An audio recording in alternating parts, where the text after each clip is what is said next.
Hey, what's going on with you? To everyone listening to our voice on the TGN radio app and to those who are watching on the YouTube, welcome to a new episode of Overtime presented by Technical File. So, during this episode of Overtime, we'll be in our film critic bag while discussing Netflix new documentary film Untold, The Girlfriend Who Didn't Exist. So, if you want to hear, three black millennials discussing the story, our biggest takeaways and surprises from the documentary, and hear us give, film ratings and possibly discuss if we've gotten catfished in our own lives, Look, stay tuned because you're going to get all of that and more in this week's episode right after we hit that theme song.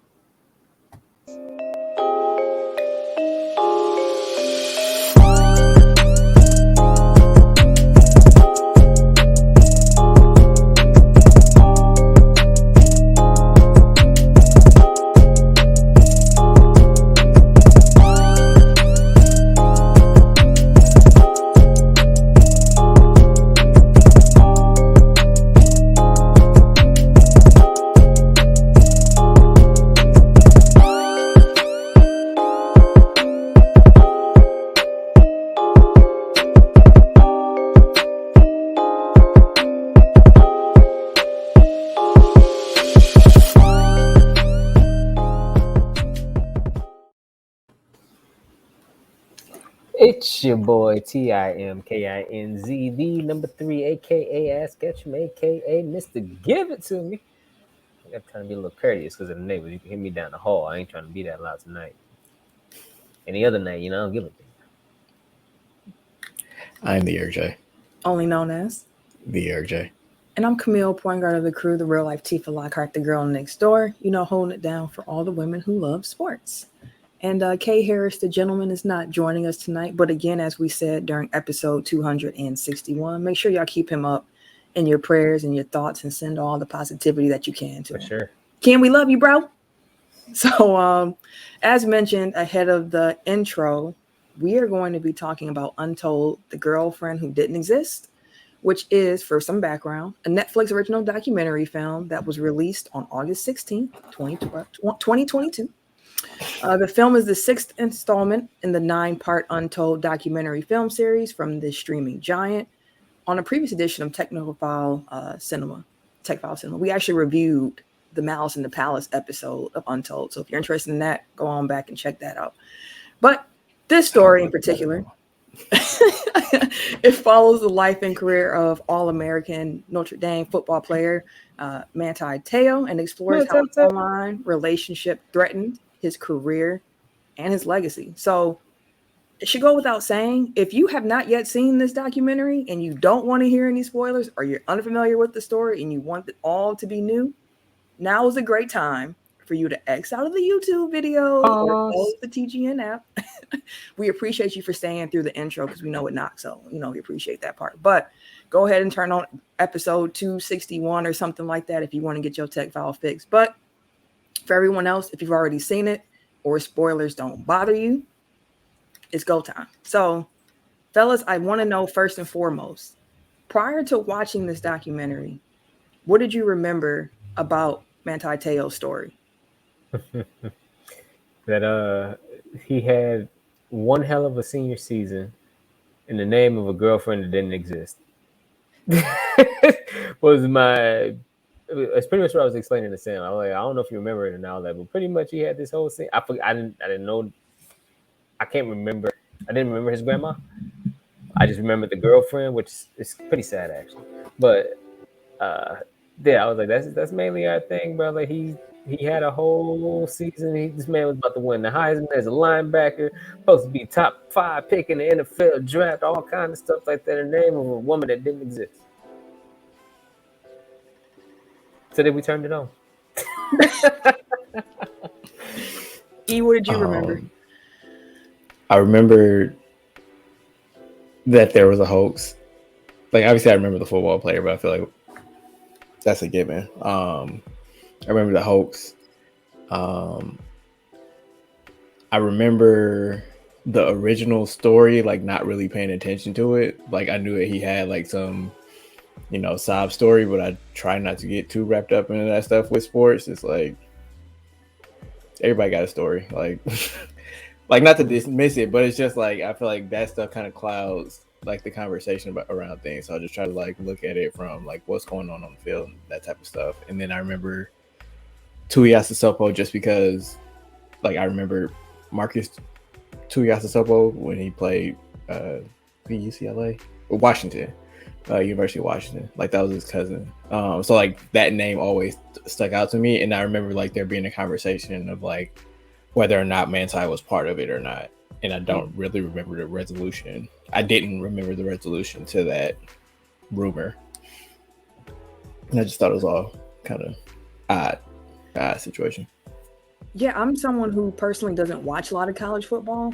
You know, I went to Marquette. We are not a football school, so I never got into basketball too.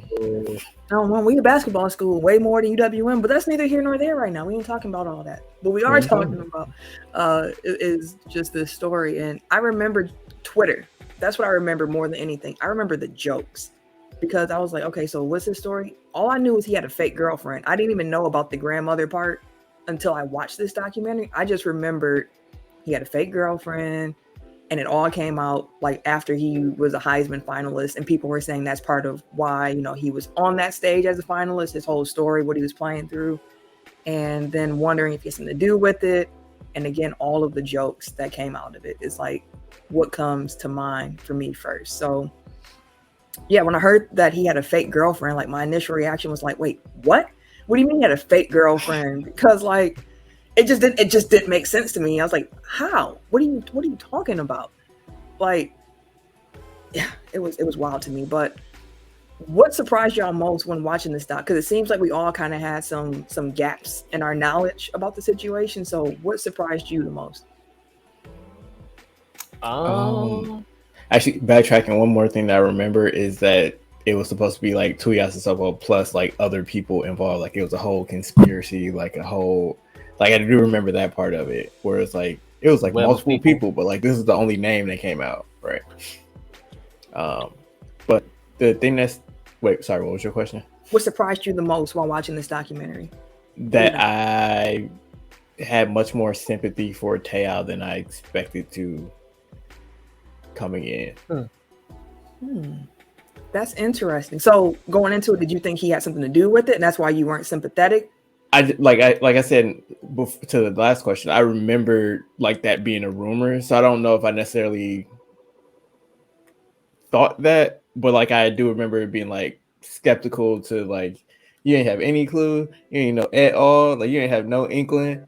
But like the way that he kind of describes things,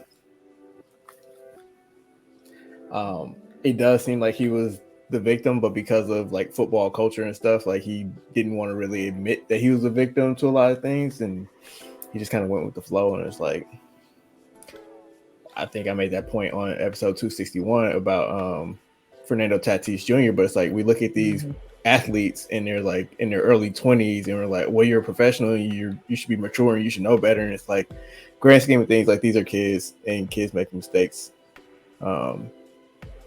So yeah, I just have much more sympathy for Teo than I did watching the story from afar. I believe the man. I believed him when he said he ain't know at all. When he was getting catfished and a whole nine. Yeah, but Tim, you're very like you're a very optimistic person, right? Like and Eric's a skeptic. I'm not. I'm very cynical. I try to give you you ain't give me a reason to doubt you right now, so I give you the benefit of the doubt, bro. I believe, but yeah, no. Outside of that, I was surprised they actually got the catfisher. Me too. I'm actually not, because really? like that whole thing screams like I want attention. Like so, any opportunity that person, woman, I guess, she woman now. Yeah, that was the other surprise that. They transitioned to she. So that part didn't surprise me, just given, especially hearing her story, and it was like hearing the story and didn't after the fact. But initially, I was like, "Who is this lady?" I just didn't want to, misgender her. So yeah, what I know about this woman, like everything about this whole situation, just screams somebody that wants attention, and then seeing that she went on like Dr. Phil when the whole thing was going. Like I forgot about that. It's like it made like the puzzle pieces fit. Like when it's like, yeah, I want to talk about like this my whole claim to fame. I was shocked at a couple things. The first thing I was shocked at, because again, I don't really watch college football, and when I learned that Teo went to Notre Dame because when he really wanted to go to USC, because he prayed about it and then walked out the room, spoke with someone he respected, and they were like, I hope that you would go to Notre Dame or something like that and be the first, Manti Te'o. That's the sign. Right. That was his sign. Which also, knowing how spiritual he is, it makes sense to me that he would be somebody who would get caught up in a catfish type of game where you think things are fated or you think things are meant to be. And it seems like everything that's happening is like, wow, like I'm important to her. Like he mentioned when she was on her quote unquote deathbed, how she was doing all that breathing and all that other stuff. That shit there. And then said his name and he was like, oh, I'm helping her stay alive. Like I'm helping her go. Like I felt like I had a purpose. I wanted to, continue doing so. It's like, that's wild. And what else shocked me real quick is when she came back and said, I'm alive. No, I just started laughing at that part. I'm like, dude. I was hurt. He got shot twice. In trouble. I had to, fake my death and get away. I'm in the country. Like, bad guys is on me. Right. Like, are you a Tinder swindler or something? I was like, what is happening right now? And then when he was like, okay, so send me a picture. I was like, okay, well, game's up. Mm. But a picture actually got sent, and I was like, was she involved too? Like, I was just like, oh my God. So, Camille, as a woman, you get a random DM from a guy you went to high school with. He's like, hey, my friend got into a car accident. I feel like a picture of you with this sign and this hand sign that really like just make his day. And it was like, okay, it'll bring him back from the dead. Like, is that a story that would move you to? No, and if you knew me when I was younger, I was actually very gullible. I was very naive, very gullible. I believed in the best of most people. And I still do give people the benefit of the doubt, but like my BS detector is a lot better than it was when I was younger because I went through some BS. So college me probably would have been like, wait, how would I be the one to do that? You're just and if they were able to spin it well enough, I might have did it. But based on how she said it in the documentary, I don't think I would have.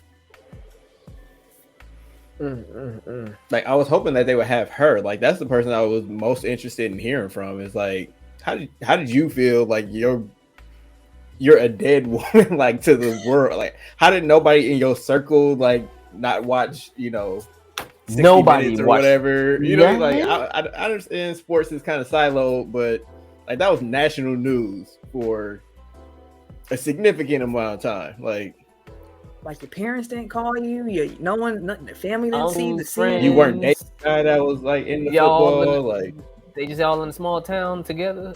The outside world don't matter. Cause ain't no way, boy. Like the world knew about this. Everybody know, but you and your circle. Yeah, I also didn't realize how big the story got. Like when they were talking about like how like it was a perfect college football story is being covered on like CNN and just like as a human interest story. That's what it became. It wasn't college football anymore. It was a human interest story. So again, how did no one see the picture of her and call the real person like, yo, what's the situation here? Like you're dead on TV, but it's not your name either. Like they still churning butter where they live at, bro. Because ain't no way. We kind of touched on her. Oh, go ahead, Tim. I'm flabbergasted. Like the world understood what the whole thing was. Seeing the picture plastered all over the damn place. It's not like the girl was hidden. Nobody tried to pick up a phone, send you a text message. I am it. Nothing. A Facebook poke. You was able to poke people at the time. Nothing. They found your MySpace page. You ain't shoot her a message. Give her a call. Play her song. Actually, I was gonna say, like, who still had a MySpace page up in 2012 or whatever it was? I'm like, honestly, if you never went and deactivated that, is your MySpace page still? Probably. It might be. I know my Black Planet page was up for a long time. Long time. Like within the last 5 years, I went and looked and was like, oh, my Black Planet page is still up.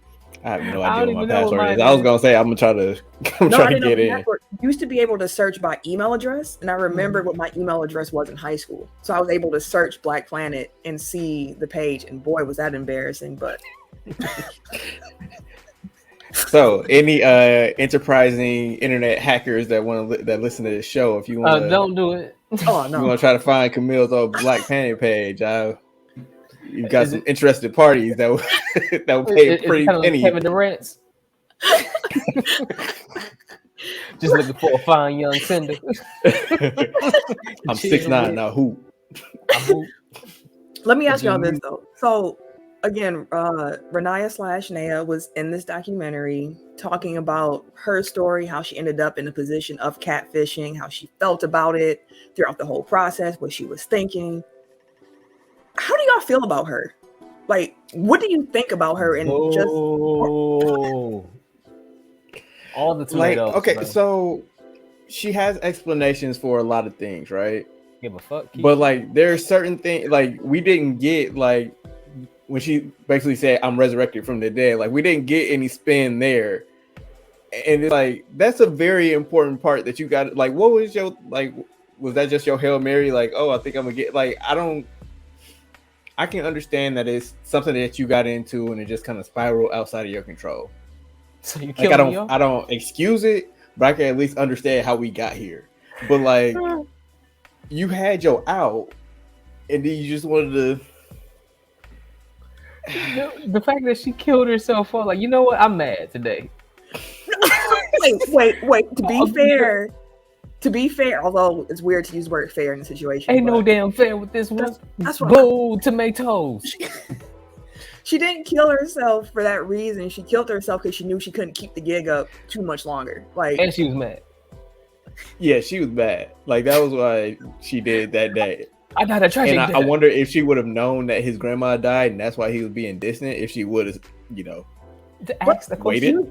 He was being distant before that because he was the big man on campus. So she was saying like things were kind of weird between us, and he was like, I had people around me who were always like telling me what I wanted to hear, and his friend was like, I mean, he is who he is. He's a Heisman finalist. He's on campus. He's the man here. Like,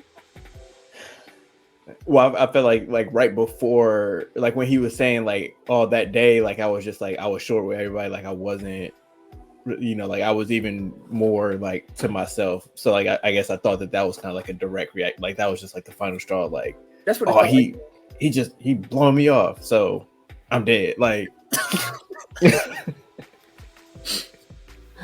That's so fucked up, dog. I didn't ask go take. That's so fucked up, dog. Like, of all things, you know what? I'm just gonna kill myself now. Like, this is damn Sims. Like, this game is over. I'm done with this one. Hurt my man to his core.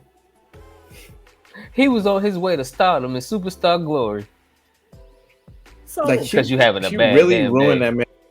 But she like really ruined that life. Like that kept going back to, it's like it felt like the documentary was kind of trying to like not necessarily make you sympathize for her, but like humanize, at least like soften kind of, like it kind of presented her as like not being as active as a participant in this as it's like well, I mean, I'm saying like that was the presentation, like it was giving you all the backstory and like how she now was feeling about like their sexuality and like they were confused and they showing them like this made them feel like a woman and this made them feel like and it's like I get all that and like I support anybody's journey, like if the like however you want to live your life, that's totally fine, but I feel like it should also be like a do no harm to other people as you're trying to find yourself. And like just because like you're kind of going through it doesn't give you license to kind of hurt everybody in your way. Because like there was one part at the end where she was like, sometimes I feel like I wish I could take back some of it, but then also like everything I learned from being Lene like kind of helped me learn who I am. And I'm like, yeah, but you kind of fucked over like a bunch of people to find yourself. It's like I don't know, like I don't sympathize with them at all.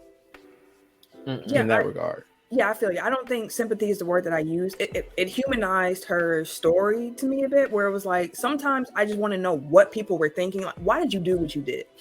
Doesn't make you right, doesn't make you more wrong than I already think that you are. But like, I'm really curious to know what was the process behind that. And I can't put myself in the shoes of somebody who is struggling with their sexuality or trying to figure out what life is, especially when you're coming from a culture that prides like, masculinity and football first, and you don't have an interest in you don't have an interest in a lot of the things that people are expecting you to like. So you escape to this personality, and then things become way bigger than you initially thought they could get. And it's like, I get that humanizing aspect of it, but also like, I hope that she understands, to both of y'all point, that she really did ruin a life. Because one thing that's so wild to me to think about as a what if Teo left college after his junior year, when she was still alive, when his draft stock didn't take a hit because he didn't have a bad national championship game. He didn't have this whole narrative around him about a dead grandmother and a dead girlfriend, and that's what's fueling him. Like, that would have all came after he already was drafted. He probably would have went in the first round then, if not where he got drafted initially, but he might have been able to have a more productive NFL career without having all of that confidence messed up in him, because that situation seemed to shake his confidence to the core on the field. Like, he was never the same player after all of this came out. Ain't know what to believe no more. Well, I mean, like, just him talking about like anxiety attacks, like that can feel like a heart. You know what I mean? Like, he described numbness, but like it can feel like a heart attack. You can feel like you're dying, and for him to experience that for 3 years before like actually going and seeing somebody, like, it explains why he was considered kind of a bust, when he was in San Diego, because like he wasn't the same. He literally was not the same person that he was in college. And I feel like, and maybe we can kind of dig into this in the second half of the show, but I feel like his story during his college career, if he left after his junior year, was truly the only argument that I would have that he had a better senior year than his junior year was the interception. Because other than that, he had more tackles, he had more sacks, he had more solo tackles, he had more pass deflections, and tackles for loss. Like, his junior year, he was a monster. Yeah, junior year, he was a monster. Senior year, he was having a hell of a year, but he had 7 interceptions his senior year at middle linebacker. So you can make a them 7 interceptions is a lot. Like, corners, if they get 5, you're like, damn, he had a hell of a year. You won't get your middle linebacker to get 7. The thing that made it special, like, yes, obviously interceptions, but I think the thing that made it special is, one, Notre Dame was a much better football team that year, like, as a whole. Like, they made a national championship game. And then also, like, kind of the story surrounding him kind of blew him up, like, as more an athlete, like, as a story, which kind of fueled into like this Cinderella run. Like, it was fated, meant to be. This is another Rudy season or whatever, like, it was all of that stuff. So again, like, if you could stop, like, after that USC game, his senior year, if you just stopped it there, and he, like, they had a special draft in December, like, he would have been a top 5 pick, or not top 5 pick, but he would have definitely been a first round pick. Would have went high, because like his draft stock was higher, I should say, than it probably was his junior year. Yeah, but it was higher for sure. At that point. Yeah, but my point was, like, I think it was still high after his junior year, where I wonder how things could have changed. But we have a couple of minutes before we need to go to our break for the Good News Radio Network.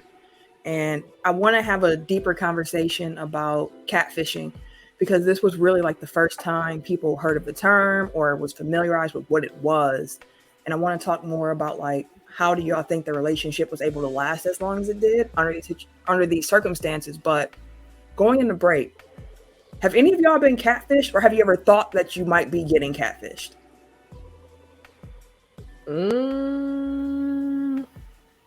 Once. Do tell. I thought I may have been getting catfished, but I wasn't 110. Somebody got some pictures out there.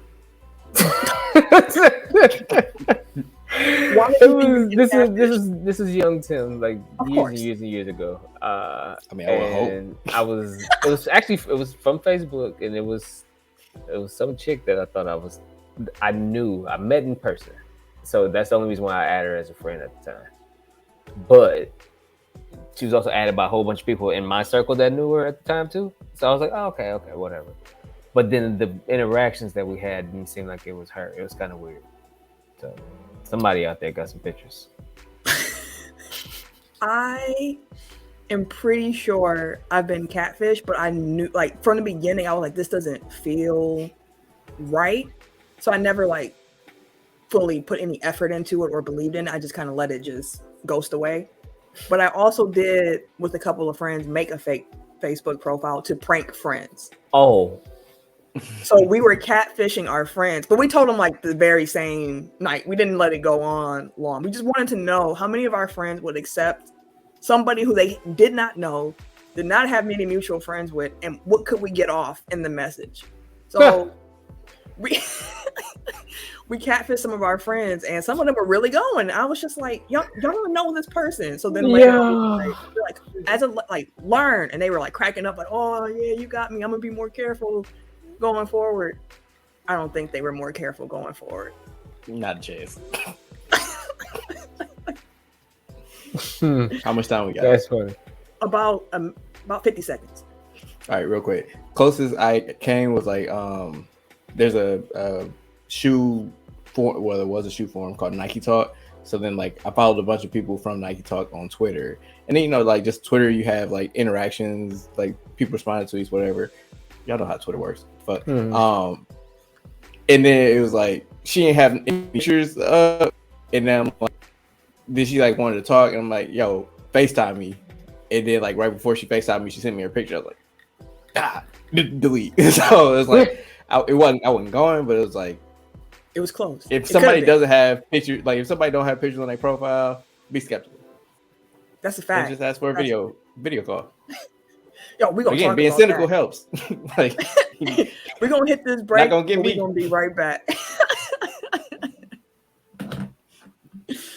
Being cynical helps. I mean, it does. All right, y'all. We are back. Tech Foul here with another episode of Overtime, second half of the show. Myself, Camille, here with Eric on the other side of the video. Eric and Tim. We are discussing Untold, the girlfriend who didn't exist, the Manti Te'o story. And I want to start off this half of the episode discussing their catfish relationship. Like, why do y'all think that it was able to go on as long as it did without them meeting? Even with him lying to his parents, like he lied to his parents about him meeting her in person or not. And I mentioned earlier in the first half, just like, I think his faith might have had a part in it as well. But what do y'all think helped lead to this relationship lasting and getting as deep as it did? His boy. I think his boy kind of helped propel that. Like I was saying right before the break, there was, in my instance, of someone who I didn't think was who I thought they were, is because not only did I add them, the people around me that I knew added them as well. So when he hit his boy up, and his boy wasn't 110% from the jump, but said, "Oh yeah, you know, I get random text messages, random phone calls." One, that sounds weird from the jump. Like, okay, so why are you randomly getting text and phone calls from this chick? Like, what y'all be talking about? What y'all on? Or you could have just said, "I'm not necessarily sure, bro. Like, maybe we should follow up or something." But he took his boy's word because he did follow up. He followed up with a couple other people, just to make sure. So that his circle was cool with whoever she was as well. So it gave him an even bigger false sense of security, where he's like, okay, well, if my peoples know her, all right, she must be cool then too. Because I'm doing research. It's not like he didn't even attempt to. He tried to kind of source it beforehand. I guess just to push back, like I feel like if somebody would have came to him, like, do you know old girl? Like, oh yeah, we text it every once in a while, you know, we Facebook friends, whatever. Like, nobody's gonna be like, hey, have you met her in person? Like, unless you have a suspicion like that she's not real, like we can be like, have you met her in person? Like, that would have to be a specific question. Like, I think it would just be like, oh yeah, I know her. Like we chat online every once in a while. Because you wouldn't know that person wouldn't know that she was fake either. That person was also being catfished. So I think it was able to go on that long. One, like, that was 2009, so that was still pretty early on. It was pre-catfish. Yeah, but I was gonna say, like, it was pretty early on in Facebook times. Like, we're first generation to kind of go through like social media dating. So you know, like, you get on Facebook, he's from a small town in Hawaii. Like the whole world is basically opened up to you at that point. It's like, oh yeah, I know people in California. I know people like you've never met these people, but like You've connected. you develop a relationship with them based off of like their social media profiles. And so like I think that she was very Tuiasosopo was like a very good liar, I guess. Like they were saying, like, oh, like we try to FaceTime, like, oh, my camera's on, like I see you, but you don't see me. Like, bro, I got sick of that shit. So like, I got sick of hearing that. Nah, bro, your camera gonna work today. But we ain't talking. I'm gonna send you a phone. Your camera gonna work. If you don't have a reason to really suspect it, like, and you're not after the sixth time I'm trying to talk to you. Hell like, yeah, I'm gonna give you the benefit of the doubt. Like, how, like, are you really gonna be like, that's the initial Benny. Fake. Huh? That's the initial Benny. After the third time I try to call and we can't FaceTime. I'm like, okay, bro, something kind of weird. Fourth time, no, we're not going to 5 and 6. I already know you fake as shit. Right, which is part of why in situations where I thought I was being catfish, if we got to a point where it's like the video chat and that was like on the computer video chat. I said phone earlier, but that was not a thing yet when I was like dealing with that type of stuff. But I think also part of why they were able to have such like a deep relationship is like, although Naya was perpetrating as Lene being a whole fake person in the sense of that he was at the time a man pretending to be a woman, the personality was real. So I think that for her, she felt like, okay, although I'm lying, he knows the real me and he accepts the real me and loves the real me, and that felt good to her. So she kept that going. And as for him, he's in Indiana. He's an island boy. He's from Hawaii. He is not used to being in no Indiana, especially the university that don't practice his religion. He's on an island. It's cold as shit. Right. And he happens to meet somebody online who relates to him on a way that no one else around him at that moment can. And when you feel that type of like connection, like it's an exclusive, like we understand each other, I only have you. I can see for him how he fell for this person that he didn't even get a chance to see outside of pictures that were sent over. Like it makes sense to me in that way. And it's like how technology kept advancing enough to make long distance feel a little bit closer, because you were able to communicate more frequently in ways that you couldn't even 10 years prior to that. I just can't see you. Also, I wonder if, like him being an athlete of faith, like if he's not as forthcoming about the other stuff that he was doing like on campus. So like maybe it was like early on where like you're a little bit more skeptical about like this person you don't know. Like, they would talk to each other every once in a while, but he had like other stuff going on locally that I'm not really paying attention. And then like as time goes on, like he's deep at that point, like not like now he got like love blinders on, and like he's not looking at like all the warning signs that are pretty clear in retrospect. That's a fact too. And to your football point, the whole long distance thing probably worked out better for him given how busy he was with football, where he could have a relationship when he had time to have a relationship, but do whatever he wanted to do on campus if he was, getting down that way, which he's a big man on campus. Right. It wasn't made clear, but the way they insinuated, it felt as if like, yeah, he was doing his thing on campus as well. And like when they were like asked him if he was gay, he's like, far from it. It's like, like much like Captain America, Manti Te'o fucks. I was having Magic Johnson interview flashbacks. Like, okay, we don't have to prove your sexuality this way. We don't need to go down this. That's part of the reason why she killed herself. What? Why? Lene, shit, jealousy. Because that was mentioned as well. Like, yeah, like you said, they was kind of added a little bit. They were starting to get a little distant because he was having his superstardom and his attention. I believe that's how she put it. Like, and I'm like, okay, that sounds a little like jealousy. Yeah, that was like one of the crazier parts of like Naya's explanation, where it's like, oh, you were really in your mind, you were really his girlfriend, because like the reactions were really like, well, why you ain't got time for me? What you doing? So, like the way she was, I was like, oh man, like, yeah, that's a whole level of Once the subtweets come out, you know it's real. You know the feelings are real. Because Mama ain't raised no fool or whatever she said.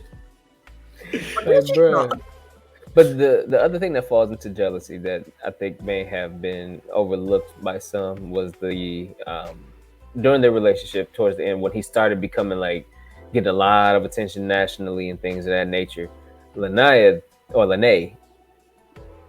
tried to take some of the credit as well, because all of a sudden it was the conversations went towards football, and I started getting reinterested, and I started telling him tips and things like that, and all of a sudden he started getting better, and he was getting in positions to make plays after we just talked, and I told him this, and all of a sudden things were just showing up on the field. I was like, oh, now you're taking a lot of credit, because you felt like you were part of the reason why he became, even though he was already highly recruited as one of the best linebackers in the country, you thought you were the reason. Now, Tim, he was getting ready to get drafted. She saw them dollar signs. She knew what was coming next. Of course, she's interested in football now. You're fucking Pinocchio. You're not a real. Never mind. Okay, so about her not being real. So his best friend in the documentary, his name was Robbie Atoma. It seemed as if he had doubts about Lene quicker than when Manti caught on. Mm-hmm. And everybody had that. But I mean, that's his best friend, though. I know. Robbie was a football teammate, right?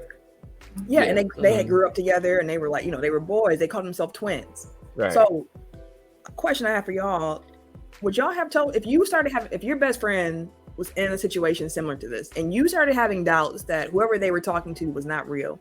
Would you have told them, or would you have taken the Robbie route and just kind of kept that to your close to the best because your friend looked happy? No, I just said something.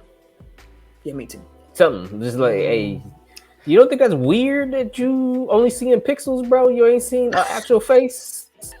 Like, that don't bother you at all? Like, I feel like if they had doubts and are like, hey, man, what you think? Like, then I would, but like, just to come out unsolicited, like, that's their business. I'm not in their relationship. Maybe they're happy. Like, no, I'm gonna tell my friend. Like, that was Sam. I'm gonna be like, hey, girl, listen. This the 8th time that the FaceTime didn't. Camera don't work. Right. So I'm like, that's kind of suspicious to me. Like, I would definitely tell my best friend, like, yo, something just don't quite feel right. Like, I mean, in real life, not in catfish situations, but me and Sam have had conversations about when we were, younger and still dating. Like, I don't think this dude is for you. Like, she straight up told me one dude, she was like, that ain't gonna work. I don't like him for this reason and this reason and this reason. And think about this, girl. Why y'all always drunk when y'all together? That's kind of weird, right? And then I was like, that is weird that he always gets me drunk. And like, she was the one who helped me to see the signal. She was right. And it's like, she was the one to help me see the signal. So like, I would definitely speak up to a friend like, yo, something's not right here. Something's not right here. But thinking about, I'm curious. Like, Tim, do you do that? Like, do you bring up like red flags that you see in your friends, like your friends' actual real life? Yeah, I've brought up red flags, and we've had discussions like if I've ever seen red flags about anything for the most part, or even if I don't directly say it, I'll kind of somehow, some way, shape, form, or fashion try to bring it out of someone. Yep. Or make you just kind of think about it. Yep. I'm saying, yep, because me and Tim have been friends for a long time. We knew each other in college, as I knew Eric in college. But there was a certain young man where Tim met him, and he was like, but then later on he kept talking. He's like, you think so and so, like, how do you really feel about him? And he like literally just, as he just said, like, he just asked all the questions, and then at the end he was like, well, I don't keep an eye on him. Something about him doesn't sit right. And Tim was also right. Yeah, I feel like with women friends, like I can do that easier because like I see warning signs in dudes. But like as far as like women, it's like that's on you, player. You got it. But no, like I'm always like, you like it, I love it, bro. Like, actually, I was that friend where like when we were younger, my guys would bring like if they talking about dating somebody or something like that, they would usually come by my apartment. But hey, I want you to meet someone, so let me know what you think.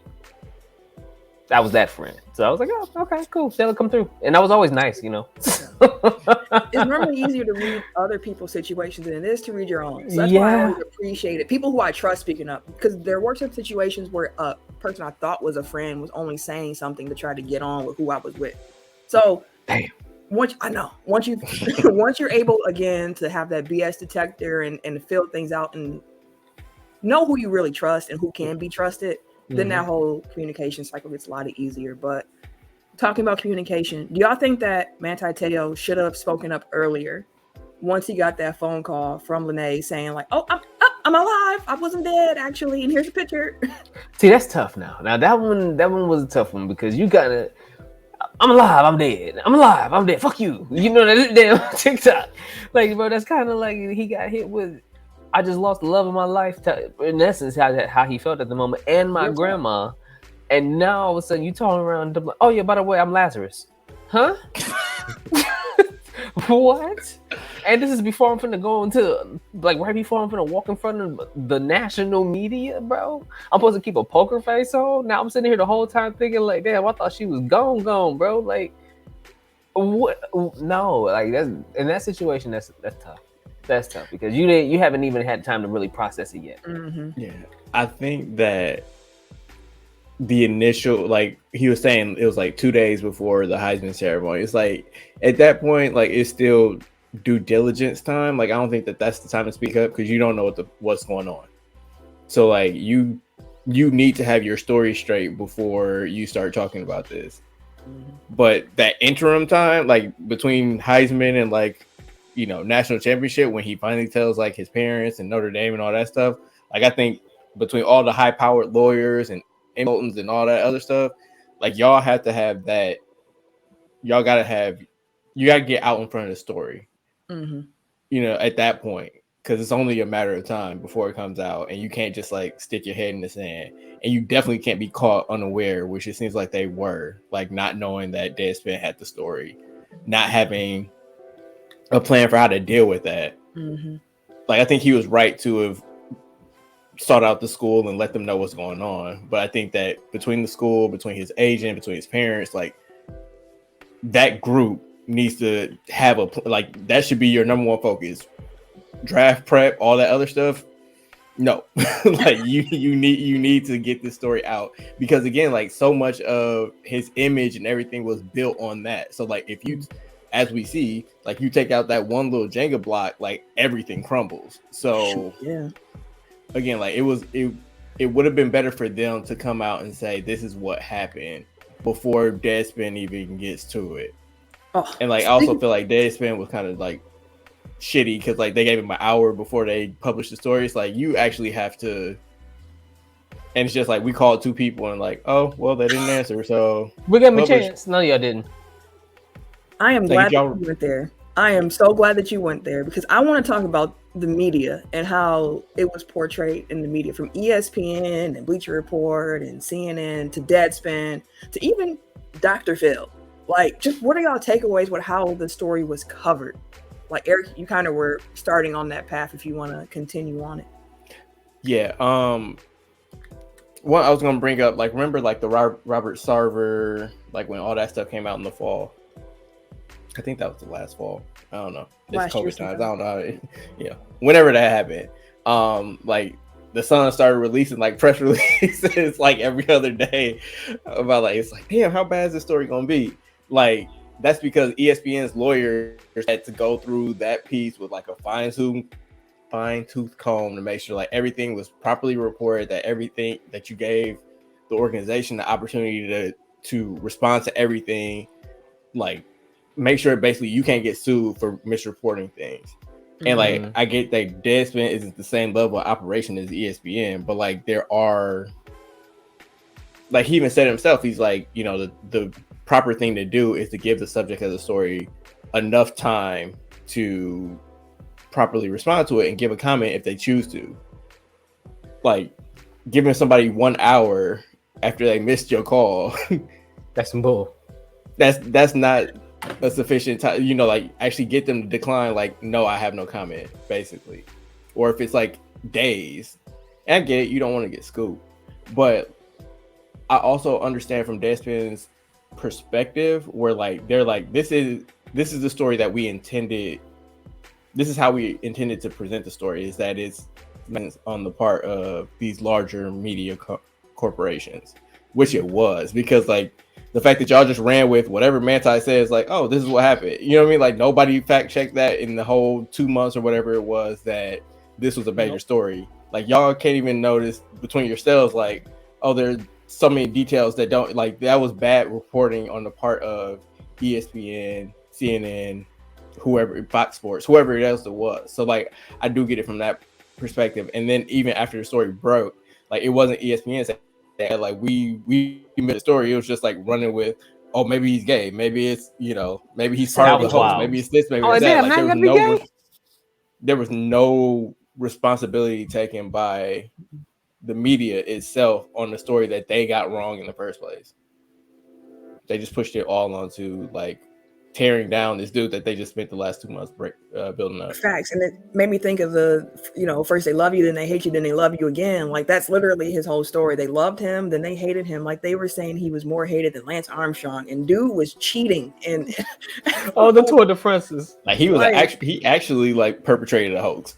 Yes, himself. And once the media also mentioned, like, did he have a part in it? Like, did he know? Was he trying to do this to big himself up? Like, once that was out, it was no taking that back in. And a lot of people just thought that he had a part in it. Like, he was using it for his own self-gain. And to think about the amount of trauma that he had to be going through. First of all, you find out someone you love wasn't real. And you experience this huge setback and heartbreak knowing that your grandma died the same day that your girl died. Then you find out the girl is alive and not who you thought she was the whole time. And now you got to think about how what you're saying to the media. Like, all of this is on him. And I can imagine just how traumatic the whole thing was for him. And I don't feel like the media coverage helped at all. I'm sure he probably felt at certain moments that,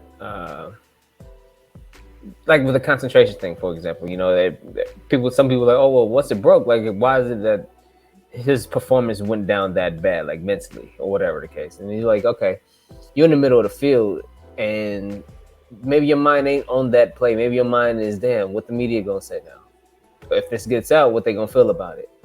Damn, they just dropped this bomb on me. Like, damn, was I getting played the whole time? Like, is this real? Like, you thinking about shit like that. Like, that's probably going through his head while you in the middle of a foot, which is dangerous as shit, by the way. But like things like that could randomly just pop into his head while he playing, or while he moving, while he working, while he studying. Like, you just kind of go into these modes because that's something serious. It was a traumatic experience for his life. Like, his heartbreak. All of a sudden, you want to be happy that they're back, but it sounds weird because now they're running from bad guys. Like what kind of shit is this? Like, is it ransom coming next because I'm gonna go to the NFL? Like, you know what I mean? Like, it could be am I getting scammed, or it could, so many things I'm sure was going through his head, especially because of how he is a man of faith.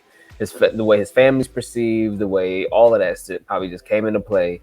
And I'm sure on a regular basis, on a daily basis, something new pertaining to all of those different categories probably popped in his head and didn't allow him to truly go back and focus on what he was doing. Like, now you got so many spider webs going every place. You want to make sure that you can just kind of, keep track of everything, and shit starts spiraling out of control. Now you want to see, okay, what can I have in my control? And you don't want to talk to the only people that probably would have helped out the most, probably been his parents, because if you talk to your agent worried about your draft status. You talk to the school worried about the school, not you. Like, they trying to worry about more so how does Notre Dame look in all of this. Like, after that, then they'll worry about how does Manti Te'o look after all of this. So really, the only people that really want you to be good is you and your parents. Yeah. So it was something that his dad said that kind of rubbed me the wrong way. It was something about like when he broke, he said something about like, how could you do this to us? Or something. There was something along the lines. I'm like, that's a shitty way to like. But that's why I said that's probably how he's thinking about his parents, because of the disciplinary lifestyle that he grew up in. Yep. Because he even mentioned the fact, like, he lied to his parents saying that he met her before because he knew they wouldn't approve of that relationship if he had never met her. Like, he was worried about what his dad would say more than anyone else. And then when it came out, his dad, like, yeah, like maybe open up an open line of communication with your kids so that they aren't afraid to tell you when they're in some trouble. Exactly, so that you can help them out of the bad situation before it becomes something huge. But as we're getting ready to wrap up this episode, I feel like we could keep talking about this story for another 30 minutes or so. But I do just want to ask y'all, like we normally do, to end these type of Tech Foul Cinema episodes, what would you rate the documentary on a scale of 1 to 5, and why? We have about 3 minutes left before we got to get to our outros. So I'll give it a 5. Got all the minutes. I like that. I liked it a lot. Like I give it a 5. It had the ups, it had the downs, it had the surprise, it had the whoa, it had the wows, it had the damn that's sad, it had the damn that's fucked up. like it really took you through everything, but also it gave you the backstory. It gave you the ending because it actually was able to be wrapped up and things of that nature. Like I feel like it was a good doc through and through. The first hour kind of set everything up. The second hour kind of wrapped everything up as it should. It was all clean, clear cut. Like I said, for them to have actually brought in Lene was huge. So I liked it. I enjoyed it. I'm gonna watch it again. E, what about you? I don't know how to rate it, honestly. Like, it was interesting. It kept me engaged. I can't say I enjoyed it just because it was like, it was a sad story. Like, I don't enjoy sad stories, you know what I mean? Like, it's like, I can't be like, oh, I loved it, I want to watch it again, because I don't want to watch that again. Like, I don't want to have to go back and live through that again. But like, I would recommend it to other people to go watch it. Like, it's definitely worth. Like I was telling Tim before we started recording, like I got up way earlier than I usually do today, and like I'm dead tired, but like it kept me engaged. Like I was not looking forward to watching that when I got home, but like it kept me riveted for 2 hours. So yeah, I would say go watch it. Yeah, I agree. I think it was well made. Whether you were very familiar with the story, if you don't know anything about the story, I think they told it in a way that will keep you engaged, as Eric was mentioning, the whole way through. And the fact that they were able to have Naya, aka Lene, on the documentary in addition to Manti Te'o, I thought was really cool. But I also like it in the aspect that it seems like for Te'o, this is like his rebuttal to the whole media and how it was covered, because he only said what he said, during the combine, and like, I'm focusing on football, but he never really went too in depth about it outside of the interviews he was forced to have, where the voice he was using wasn't even his own voice. So this seemed like he was able to finally use his voice and tell his side of the story, explain the traumas that he faced during the situation, and again, go back from that. They love you, then they hate you, then they love you again. And it was good to see him in a place where he was able to forgive, in a place knowing like he's married now, he has kids, he's happy. He's also so much finer now. I think he got his teeth fixed or something like that, and he got a beard. And I was like, "Ooh, wait, the teeth." He looked like a little Uso. Right. I was like, "You fine like a Us." Yeah, and they was calling each other Us. I was like, yeah. But no, I enjoyed it. I would definitely recommend for folks to check it out, because I think that the discourse around it is also really interesting. So I'll give it a nice 4 out of 5. It's solid. I would definitely tell you to go watch it. So we hope that y'all enjoyed this week's episode of Overtime, presented by Technical Foul. A little TECK Foul Cinema, which you're gonna be getting for a while, because until NFL season start, we do a preview for all that. Like, we're gonna be, some movie TV watching fools. But if y'all want to follow me, actually, no, make sure y'all go listen to our weekly episode if you have not done that as well. Oh, I have to get that in there. So if you want to follow me on social media, you can catch me. Wait a minute. On Twitter, Instagram, Apple Music, and PSN at Camille Monet, CAMILLEMONAE. At Busman on Twitter. That's all you get? Yep. And it's your boy, TIMKINZ, the number 3, aka Ass Ketchum, aka Mr. Give It To Me. So long. Farewell. Say la vie. What Tim said, all that and more. Y'all be safe. Take care of yourselves. Keep listening to the TGN Network if you are on there right now. If you're on our YouTube, a quick reminder to subscribe and like the video if you have not done that already. And we're going to get up out of here. Peace out, y'all.